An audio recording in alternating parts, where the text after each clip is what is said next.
Tapi perubahan terjadi ketika kamu bertemu dengan seorang nenek. Baru kamu merasa kemudian hidupmu berubah. Ya. Apa yang terjadi hari itu? Waktu itu saya sholat subuh. Di depan masjid saya melihat ada seorang pemulung, nenek-nenek, jalan kencot-kencot di depan saya. Kencot-kencot itu terpincang-pincang. Terpincang-pincang. Nah, akhirnya saya tanya, Nek, kenapa sih jalannya kencot-kencot, pincang-pincang? Dijawab sama nenek itu, kakek nenek sakit, Jang. Coba Nek lihat, Nek. Saya lihat, saya senter. Loh, kok bolong? Saya tanya, nenek tinggal di mana? Kampung Pabuaran Wetan. Saya antar pulang. Setelah saya antar pulang, ada ibu-ibu lagi jemur pakaian. Saya tanya, Bu, saya ketemu nenek ini di depan masjid bawa karung, jalannya pincang-pincang, usianya 92 tahun. 92 tahun? Iya, sudah tua. Hidup di jalanan dengan kondisi seperti itu. Jadi pemulung. Kemana keluarganya? Kok tega sekali? Saya emosi waktu itu. Melihat nenek itu seperti itu kan gitu. Nah, ibu itu jawab, nenek ini hidupnya sebatang kara. Kalau dia tidak cari rongsok, dia tidak bisa makan. Itu yang mengetuk hati saya. Saya ini miskin, ada yang lebih miskin. Saya ini susah, ada yang lebih susah. Karena saya merasa lebih muda, nenek ini sudah tua.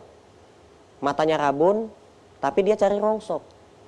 Nah, akhirnya saya pulang ke rumah, saya ceritakan ke istri saya penasaran, pengen ketemu nenek itu. Begitu ketemu istri saya nangis, melihat kondisi si nenek. Karena kakinya tuh betul-betul uletan.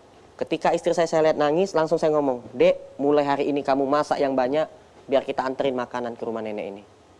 Amin, kata istriku. Jadi sejak itu nenek itu dikasih makan? Kasih makan.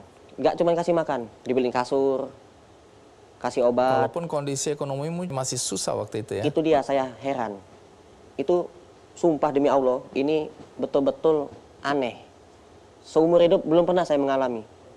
Ketika ketemu nenek itu, tahu-tahu saya ketemu sama orang baik, jualan murotal Al-Quran. Saya ditawarin, mau ikut jualan nggak? Saya pikir itu cuman basa-basi. Ternyata betul-betul dia modalin saya. Saya dimodalin, dititipin barang 100 ke saya. Habis, saya jual habis. Dan satu unit itu 100.000 keuntungannya. Dititipin 100, saya dapat 10 juta dalam sehari. Jadi saya bingung. Ini beneran Pak? Bener katanya. Ya udah saya terima. Saya pulang ke rumah kasih istri. Dek, hari ini kakak ketemu orang baik, jualan dapat 10 juta. Istriku enggak percaya. Enggak mau nerima uang. Lebih baik kita miskin, susah, enggak punya uang daripada makan uang haram katanya. La ilaha illallah. Sumpah demi Allah ini uang jualan. Gitu. Akhirnya ya udah, aku kenalin lah Pak Amin namanya itu sama istriku. Di situ istriku percaya. Nah, di saat itulah saya bisa beli kasur, saya bisa nabung, beli motor. Saya bisa punya kasur juga.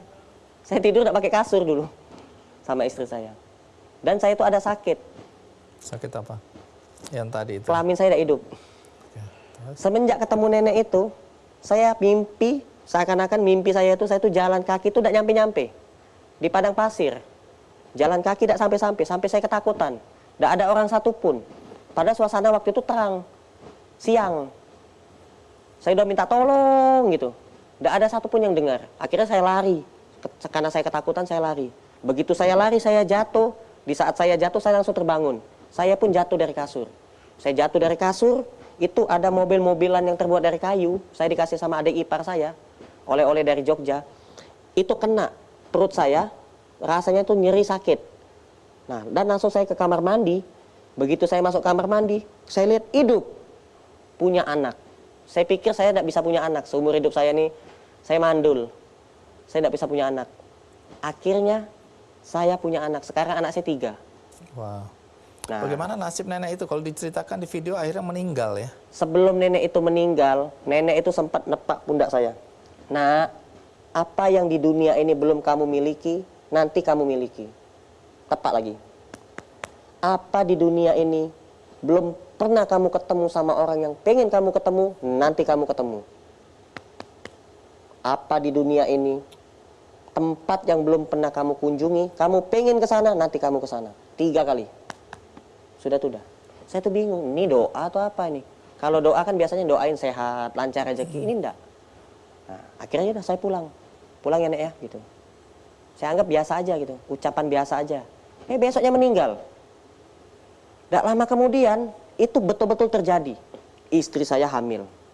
Saya pikir saya tidak bisa punya anak, saya punya anak. Saya pengen sujud di Mekah, saya kepingin sekali itu. Tapi saya tidak punya kemampuan. Saya diumrohin oleh seorang pembantu rumah tangga gratis.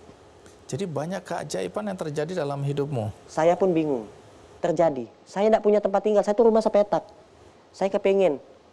Kalau saya punya rumah besar, saya di depannya itu saya mau bangun rumah makan gratis, seperti video tadi. Di atasnya saya mau nampungin anak-anak jalanan yang tidak punya bapak, tidak punya ibu. Saya mau saya tampungin, yang masih kecil-kecil. Dan terjadi. Anak yatim. Saya dapat rumah gratis, luasnya luas banget, hampir 500 meter di pinggir jalan raya. Rumahnya besar, 2 lantai. Saya pun tinggal di situ. Akhirnya ya selalu mendapatkan kemudahan gitu. Tanpa saya harus keluar uang, ada saja ketemu orang baik, bantu saya gitu.